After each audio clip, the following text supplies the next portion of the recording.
আমাদের দেশে একজন কবি আছে যাকে আমরা পল্লী কবি নামে চিনি। তার নাম কি বলো তো?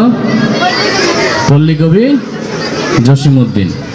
পল্লী কবি জসিমউদ্দিনের একটা বিখ্যাত কবিতা আছে, কবর কবিতা। এই কবিতাটা লিখে তিনি বিখ্যাত হয়েছিলেন। কবিতাটা মূলত একটু হৃদয় বিদারক কবিতা। একজন দাদা তার নাতির হাত ধরে ধরে নিয়ে গিয়ে তার দাদি, বাবা, মা সবার কবর দেখায় দেয়, পরিচয় করে দেয় যে এটা তোমার দাদির কবর, এটা বাবার কবর, এটা মায়ের কবর। তো কবিতাটা মূলত একটু দুঃখের কবিতা, কিন্তু এটা যেহেতু একটা আনন্দের মজলিস, তা আমি চাচ্ছি যে দুঃখ না দিয়ে একটু আনন্দ দেই। তো এই কবিতাটা একটা মাদ্রাসায় মনে করো প্রতিযোগিতা চলতেছে যে এই কবর কবিতা যে যত সুন্দর করে আবৃত্তি করতে পারবে তাকে পুরস্কার দেওয়া হবে। এই একটা কবিতাই, কবর কবিতাটাই যার আবৃত্তি সুন্দর হবে তাকে পুরস্কার দেওয়া হবে। তা বিচারকরা চেয়ার টেবিল নিয়ে বসে আছে, আর একজন প্রতিযোগী আসছে আর কবর কবিতাটা আবৃত্তি করছে। আচ্ছা, ওই যারা ভিডিও করছেন আপনাদের জন্য হয়তো অনেক বাচ্চারা দেখতে পারতেছে না, একটু এক পাশে গেলে মনে হয় ভালো হয়, অথবা বসে বসে করলে ভালো হতো।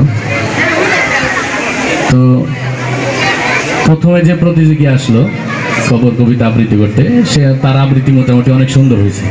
তার আবৃত্তি ছিল এরকম: কবর জসিমউদ্দিন, এইখানে তোর দাদির কবর, ডালিম গাছের তলে, 30 বছর ভিজায় রেখেছি তুই নয়নের জলে। এতটুকু তারে ঘরে এনেছিল সোনার মতন মুখ, পুতুলের বিয়ে ভেঙে গেল বলে কেঁদে ভাসাইত বুক। এখানে ওখানে ঘুরিয়া ফিরিতে ভেবে হইতাম সারা, সারা বাড়ি ভরি এত সোনা মোর ছড়াইয়া দিল কারা। সোনালি উষায় সোনা মুখ তার আমার নয়নে ভরি, লাঙল লইয়া খেতে ছুটিতাম গায়ের ও পথ ধরি।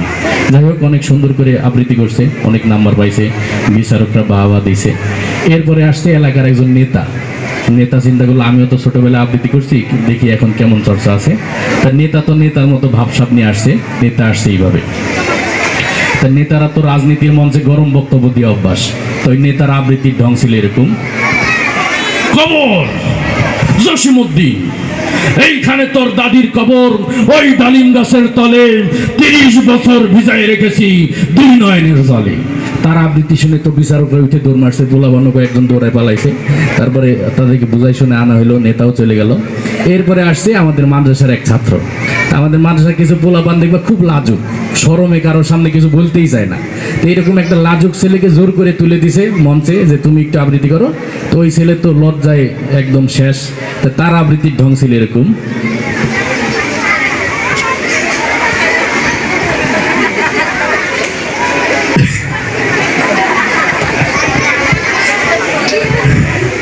কবর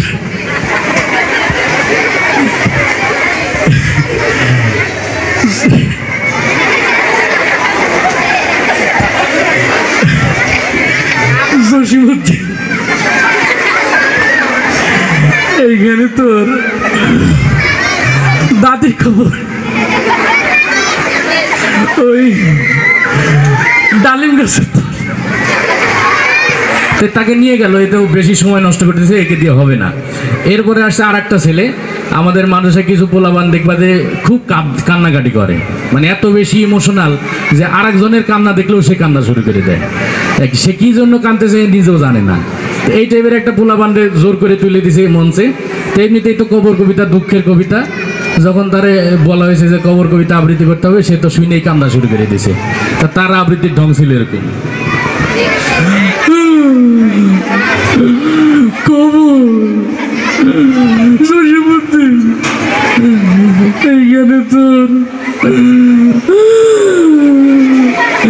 দাদির কবর, ও দাদি রে।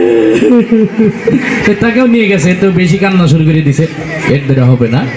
এরপরে আসছে একজন মুরব্বী মানুষ, বুড়া দাদা, পান খেতে খেতে আসছে। সে চিন্তা করলো আমিও তো ছোটবেলায় আবৃত্তি করছি, দেখি কেমন চর্চা আছে। তাই মুরব্বীর আবৃত্তির ঢং ছিল এরকম: কবর জসিমউদ্দিন, এইখানে তোর দাদির কবর, ওই ডালিম গাছের তলে, 30 বছর, 30 বছর ভিজাই থুইছি তুই চলে। যাই হোক, মুরব্বী তার মতো করে আবৃত্তি করে চলে গেল। এরপরে আসছে আরেকজন ছেলে আবৃত্তি করতে, এই আবার একটু তোতলা, এই যে তোতলা কিছু পোলাবান আছে না, কথা বের হইতে সময় লাগে, তো এই টাইপের একটা ছেলে আসছে, তার আবৃত্তির ঢং ছিল এরকম।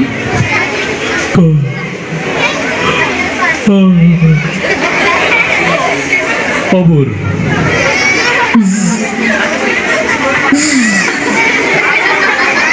জসিমউদ্দিন, এইখানে তোর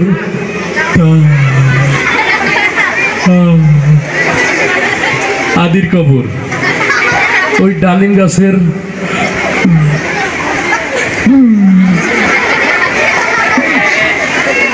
তলে। তো যাই হোক, সবাই বুঝলো যে তো অনেক সময় লেগে যাবে, একে দিয়ে আবৃত্তি হবে না, একে নিয়ে গেছে। এরপরে আসছে আরেকটা ছেলে, আমাদের কিছু পোলাবান দেখবা একটু নোংরা পরিবেশে থাকে, গায়ে একটু চুলকানি টুলকানি আছে, এরকম চুলকানির রোগী আসছে একজন, তো তার আবৃত্তির ঢং ছিল এরকম। কবর জসিমউদ্দিন, এইখানে তোর দাদির কবর, ওই ডালিম গাছের তলে 30 বছর ভিজাই তুইছি, দিন হইলে চলে। তারও নিয়ে গেল, তো বেশি চুলকানি শুরু হয়ে গেছে, একে দিয়ে হবে না। এরপরে আসছে আরেকজন ছাত্র আবৃত্তি করতে, সে আবার একটু ওই অনুষ্ঠানের দিন তো বাইরে একটু ভাজা পোড়া বেশি খাইছে, পেট খারাপ হয়ে গেছে, তা তার আবৃত্তির ঢং ছিল এরকম। কবর জসিমউদ্দিন,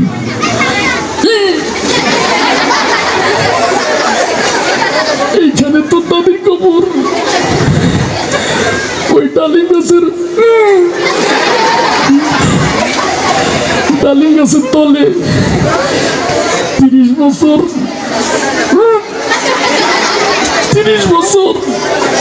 তারে তাড়াতাড়ি নিয়ে গেছে, এতে স্টেজ নষ্ট করে ফেলবে এখনই, সে চলে গেল। সর্বশেষ আসছে আনকমন একজন মানুষ। আমাদের সমাজে দেখবা কিছু মানুষ আছে ওই আনকমন, আল্লাহ তাআলা তো আমাদেরকে আশরাফুল মাখলুকাত মানুষ হিসেবে সৃষ্টি করছেন, তো আমাদেরকে দুইটা শ্রেণীতে ভাগ করছেন, একটা পুরুষ একটা মহিলা। তো আর একটা শ্রেণী বানাইছেন আল্লাহ, যারা পুরুষও না নারীও না, দুইটার মাঝামাঝি, হিজড়া বলে তাদেরকে। তো এদের কথা বলার ঢংও কিছুটা পুরুষের মতো, কিছুটা মহিলাদের মতো। এরকম একটা পাবলিক আসছে, তার কবিতা আবৃত্তির ঢং ছিল এরকম। এই কবর বে কবর, কোথায় কবর, এই ছেলে পেলে আমার কবিতা দেখ, এইখানে তোর দাদির কবর কোথায়, এইখানে তোর দাদির কবর ডালিম গাছের তলে, 30 বছর ভিজিয়ে রেখেছি 2 নয়নের জলে। ধন্যবাদ সবাইকে।